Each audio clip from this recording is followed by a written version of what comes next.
ভৌগোলিক অবস্থানের কারণে বিশ্বের বেশিরভাগ ইলিশ বাংলাদেশেই উৎপাদন হয়। সে কারণেই মাছটি হয়ে উঠেছে প্রতিবেশী দেশ ভারতের সাথে একটি কূটনৈতিক হাতিয়ার।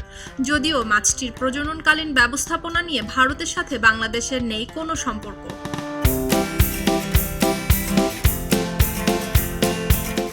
এদিকে ভারতে ইলিশ রপ্তানি করা হবে না। দায়িত্ব গ্রহণের পর এমন সিদ্ধান্ত জানিয়েছিলেন অন্তর্বর্তীকালীন সরকারের মৎস্য এবং প্রাণী সম্পদ উপদেষ্টা ফরিদ আখতার। তিনি আরও বলেছিলেন, আমরা ভারতে কোনো ইলিশ পাঠাতে পারবো না, এটি দামি মাছ। আমরা দেখছি যে আমাদের দেশের মানুষই ইলিশ খেতে পারে না, কারণ সব ভারতে পাঠানো হয়। যেগুলো থাকে সেগুলো অনেক দাম দিয়ে খেতে হয়। বর্তমান সরকার সে সিদ্ধান্ত থেকে সরে এসেছে। আসন্ন দুর্গাপূজা উপলক্ষে ভারতে ৩,০০০ টন ইলিশ রপ্তানির অনুমোদন দিয়েছে সরকার। এ সংক্রান্ত আদেশ জারি করেছে বাণিজ্য মন্ত্রণালয়। এদিকে আজ রোববার সচিবালয়ে মৎস্য এবং প্রাণী সম্পদ মন্ত্রণালয়ে এক সভায় সাংবাদিকদের প্রশ্নের জবাবে তিনি এ নিয়ে কথা বলেন। ভারতের বিশেষ অনুরোধে দেশটিতে ইলিশ মাছ যাচ্ছে বলে জানিয়েছেন মৎস্য এবং প্রাণী সম্পদ মন্ত্রণালয়ের উপদেষ্টা ফরিদ আখতার। তিনি বলেছেন, বাণিজ্য মন্ত্রণালয় স্বাধীনভাবে এই রপ্তানির অনুমোদন দিয়েছে। তারা একটা অনুরোধের প্রেক্ষিতে এটি দিয়েছে। ভারতের দুর্গাপূজা উপলক্ষে বিশেষ অনুরোধ ছিল, সে অনুযায়ী তারা এটা করেছে। সেটা তাদেরকে তো আমি জোর করতে পারি না। মৎস্য অধিদপ্তরের তথ্য অনুযায়ী 2023-24 অর্থ বছরে ভারতে বাংলাদেশ থেকে ইলিশ রপ্তানি হয়েছিল প্রায় 665 টন। 2022-23 অর্থ বছরে এর পরিমাণ ছিল 1376 টন।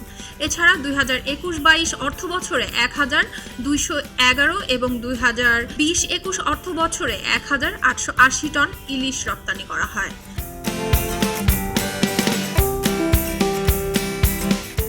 বাজার পর্যবেক্ষকরা বলছেন, প্রতি বছরই দুর্গাপূজার আগে বাংলাদেশের বাজারে ইলিশের দাম বেড়ে যায়। একই সঙ্গে আলোচনায় আসে ভারতে ইলিশ রপ্তানির প্রসঙ্গটি।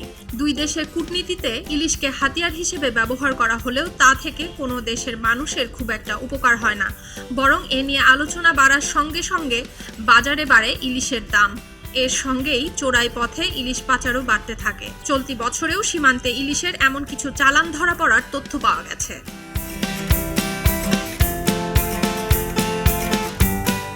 এ বিষয়ে নাম অপ্রকাশিত রাখার শর্তে এক কূটনীতিক বলেন, ভারতে ইলিশের আবেদন আছে কেবলমাত্র বাঙালিদের কাছে। ফলে দুই দেশের কূটনৈতিক দর কষাকষির কৌশল হিসেবে ইলিশ কোনোভাবেই তাৎপর্যপূর্ণ হাতিয়ার নয়। কোনো মূল্যায়ন ছাড়াই হাতিয়ার হিসেবে এই পণ্যটি ব্যবহারের নেতিবাচক প্রভাব বাংলাদেশের জনগোষ্ঠীকেই বেশি ভুগতে হয়। ইলিশের দাম বেড়ে যায় দেশের বাজারে। এবছরও যার ব্যতিক্রম হয়নি।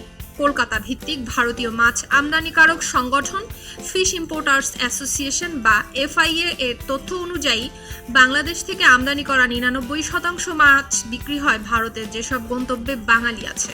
এসব এলাকার মধ্যে রয়েছে হায়দ্রাবাদ, বেঙ্গালুরু, দিল্লি এবং মুম্বাই।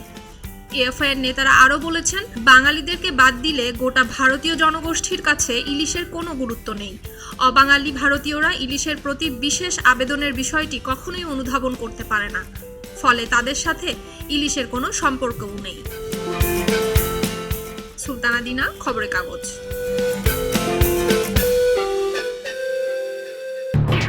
এলো খবরের কাগজ, নিখাত, নির্ভীক, নিরপেক্ষ।